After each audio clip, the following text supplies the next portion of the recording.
বুনো হাতির হানায় ক্ষতিগ্রস্ত ফালাকাটা ব্লকের দক্ষিণ দেওগাঁয়ের দুটি পরিবার।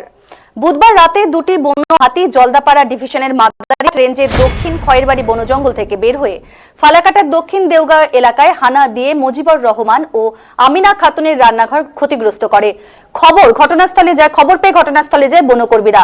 বনকর্মীদের তৎপরতায় জঙ্গলে ফেরানো হয় হাতি দুটিকে। এরপর ক্ষোভের মুখে পড়তে হয় বনকর্মীদের। বৃহস্পতিবার সকালে এলাকা পরিদর্শনে যান দক্ষিণ খয়েরবাড়ির বিট অফিসার প্রকাশ সুব্বা। ক্ষতিগ্রস্ত পরিবার সরকারি নিয়মে আবেদন করলে ক্ষতিপূরণ পাবেন বলেও তিনি জানিয়েছেন।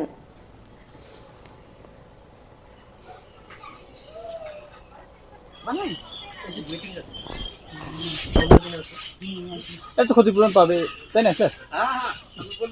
ঠিক আছে।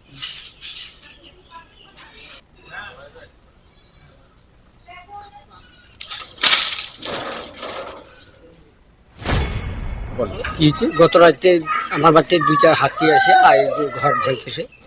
কটার দিকে আসছিল? 10:30টার দিকে। কটা ঘর আপনার ভাঙছে? একটা। কটা হাতি ছিল? দুইটা। আপনার বাড়ি? আমার বাড়ি দক্ষিণ দেওয়া। এখন কি দেয় সরকার তাই তো। মানে ক্ষতিপূরণ চাই? হ্যাঁ, ক্ষতিপূরণ। বন দপ্তর থেকে লোক আসছিল? হ্যাঁ, আসছিল। কে আসছিল? আমরুলও আসছিল। বিটবাবু আসছিল? হ্যাঁ, বিটবাবু আসছিল। কিছু বলছে? এই তো বলি গেলে এগুলো মানে ক্ষতিপূরণ ফর্ম ফিল আপ করিয়া জমা দিতে চাই। ক্ষতিপূরণ দিবে বলছে? হ্যাঁ হ্যাঁ।